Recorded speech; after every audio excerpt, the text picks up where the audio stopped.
Good afternoon, I'm Noyes, and today we're going to be going over conflict management. This brief is unclassified. The purpose of this brief is to inform you the impact conflict can have in your unit, give you reasons why conflict occurs, inform you of the best practices to help resolve issues, inform you of different ways to manage conflict, and what you as a leader should be doing to solve these issues. Your safety concerns. We are indoors. Be mindful of anything you can trip over, cords. There will be no tobacco use while in this class. In the event of a fire, we will line up, go downstairs, and out the side door, go to the field and get accountability there. Make sure nobody's burning alive. If you find yourself falling asleep, stand in the back of the room. Maybe slap yourself in the face a couple times, wake yourself up. And if you feel the need to drink water, drink water. Stay hydrated. All right, so conflict. The definition of conflict is to be different, opposed, contradictory, or to fail to be in agreement or accord with someone. That's from the Merriam-Webster Dictionary. So you have two main types of conflict that we're going to go over today. It is individual-based conflict and work-based conflict. Individual-based conflict, it can be broken down into subcategories. So you have intrapersonal-based conflict. That's TRA, not TRE. Based conflict occurs when an individual has conflict within their own mind, either with what is taking place personally in their own life or with another individual. But typically, if you have this kind of conflict, the other individual has no idea that they said something to you or offended you in any way. They're just going to go about their life and you're going to be stuck in the mud. So an example of this is, say my first sergeant's handing out tasks and he hands me a task. He hands me a task and I don't agree with it. Maybe he says something to hurt me emotionally or offend me, and I never brought it up to him. And he goes on about his day and does what he has to do, and I go on about my day being eaten alive by whatever he said or whatever he did. And then my work doesn't get done. It affects how I talk to people, how I treat people, and it's just a bad day. Then you have interpersonal based conflict that occurs when someone has a direct problem with another. Typically, you'll see that this is resolved, Typically, the only two people that know that there's this type of problem is the two people that are involved. Usually, the one who is conflicted will pull the other one aside offline and handle it that way, however they see fit. Then you have work-based conflict that occurs when disagreement with strategies arise or there is a power dispute.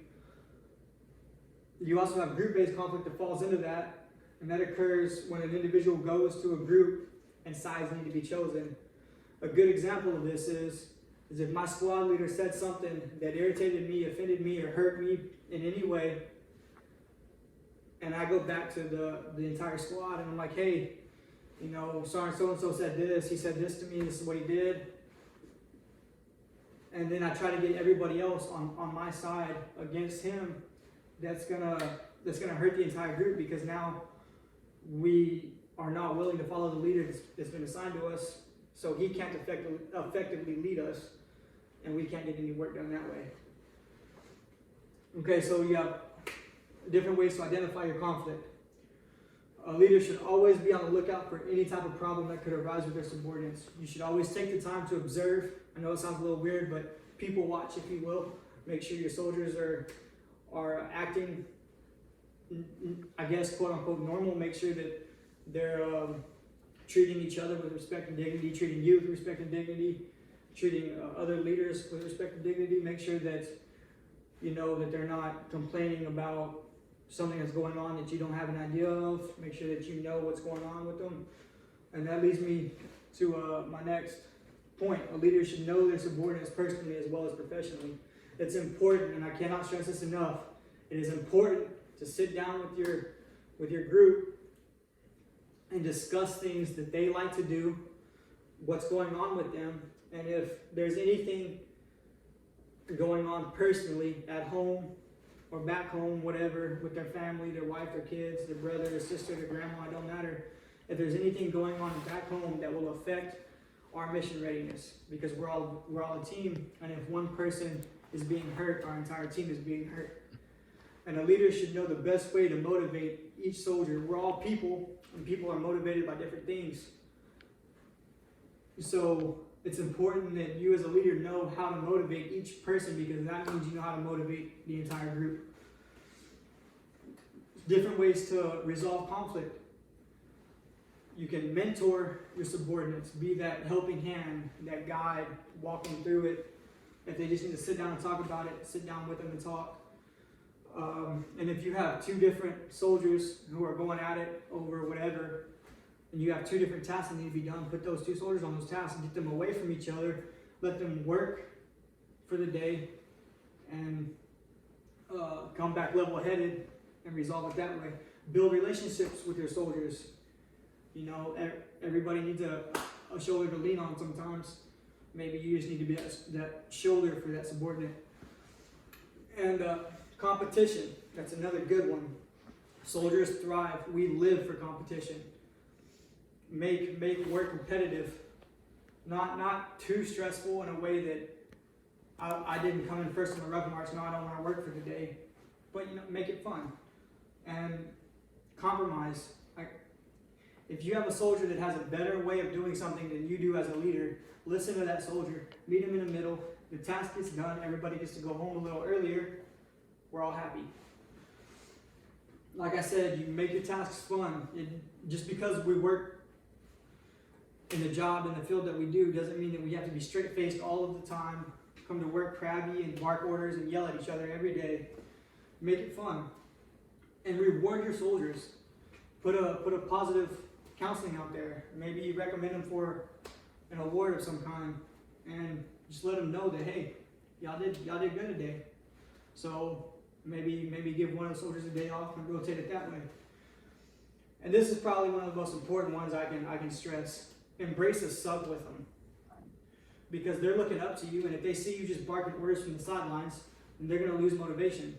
They're going to lose the willingness to train. They're going to lose the willingness to fight, because they just want to embody their leader, and if you're not out there with them, then they feel like they've been left, if that makes any sense. So make sure you're getting down and dirty with them. Make sure that you're treating everybody with the same amount of respect, and you're not showing favoritism. Have sensing sessions with them. Make sure that you're asking them how you can develop yourself as a leader and what you're doing good as a leader, and take their feedback and come into work with an open mind. Like I said, if Private Snuffy has a better way of doing something than I do, and it makes more sense than what I did my idea, I'm going to use his, and we're going to go about our day. Results of conflict. Okay, so this is where it gets a little weird. Conflict can be healthy if it feeds an individual's want to better themselves and drives competitiveness within the team. So if I have a conflict with somebody, not a serious conflict, and I want to better myself, maybe on the next PT test, or before the next PT test, I push myself to raise my PT score, and we take that test, and I come out on top, or he comes out on top, you know, something competitive. But also, conflict can damage trust in the group by hurting relations with the members in the squad, or the relations with the leader. Conflict can end a unit like that because more than anything, it damages trust. So today we talked about what conflict is, different types of conflict, how to identify the problem, different ways to resolve issues, conflict prevention, and how conflict affects us. I just want to reiterate that our job as a leader is to guide, mentor, and motivate our subordinates. So if you see something going on, you see a soldier having a hard time, go talk to them. Maybe you can brighten up their day, and maybe you just know how to help that soldier in that time. Maybe you've been there, been through that. So maybe shed light on the experiences that you have. Hit the next slide. With that being said, this concludes the class. Do I have any questions? Nope? All right.